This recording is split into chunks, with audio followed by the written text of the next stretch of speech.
Hello everyone, today I will show you how to make all the row same size in Google Sheet. Open your Google Sheet and first we have to select all of this row. Click on this first row serial number and scroll down and hold shift key from your keyboard and click on this last row and see this. All of this row already selected. Now click right button and select resize rows and type here your desired row height and make it 50. Now select OK and see this.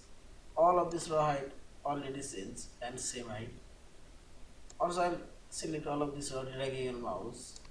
Now click right button and resize row. I'll make it 30. Now select OK and see this. All of this row height already changed and same size. Yeah. Thank you for watching. Please subscribe, like, share and comments.